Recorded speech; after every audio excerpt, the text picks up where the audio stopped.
Stock మార్కెట్లో invest చేద్దాం అనుకున్న ప్రతి ఒక్కరికి నేను ఏదైనా డీమ్యాట్ అకౌంట్ ఓపెన్ చేశాను. దాంట్లో స్టాక్స్ బై చేసుకున్నాను. ఒక 10 ఇయర్స్ 5 ఇయర్స్ నేను బై చేసి పెట్టుకున్నాను. అప్పుడు ఆ కంపెనీ ఏదైనా ఫ్రాడ్ చేసి ఆ కంపెనీ మన అమౌంట్ తీసుకుంటే ఎట్లా అని ఒక చిన్న డౌట్ అనేది ఉంటుందండి. దానివల్లనే మెజారిటీ ఆఫ్ పీపుల్స్ స్టాక్స్లో ఇన్వెస్ట్ చేయడానికి వెనకాడతారు అనమాట. మీకు ఒకటి చెప్తా వినండి. ఏ డీమ్యాట్ అకౌంట్ మన ఇండియాలో దాదాపు 400 to 500 బ్రోకరేజ్ కంపెనీస్ ఉన్నాయి.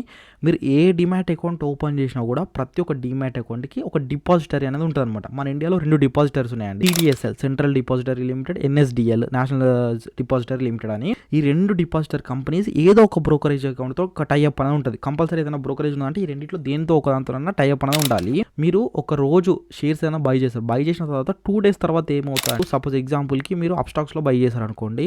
ఒక 2 days తర్వాత ఆ అమౌంట్ అనేది అప్స్టాక్స్ యాప్లో ఉండవండి, ఈ డిపాజిటరీ దాంట్లోకి వెళ్తాయి. కాబట్టి మీరు గమనించండి. ఇప్పుడు ఒక 1 month తర్వాత 2 months తర్వాత షేర్స్ బై చేసి సెల్ చేసినప్పుడు మీకు టీపిన్ జనరేట్ చేసుకోమంటుంది. ఓటీపీస్ ఒక 2-3 ఓటీపీస్ వస్తాయి. కాబట్టి మీకు సెక్యూర్ ఉంటుందండి. అట్లా ఏం ప్రాబ్లం అనేది ఏమీ లేదు. ప్రతి ఒక్క బ్రోకరేజ్ కంపెనీ ఒక డిపాజిటర్తోనే లింకప్ అయ్యి ఉంటుంది.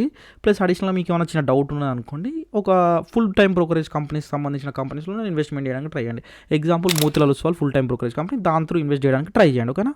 ట్రేడింగ్కి సంబంధించి డౌట్ ఉంటే కామెంట్ సెక్షన్లో కామెంట్ చేయండి. Thank you so much.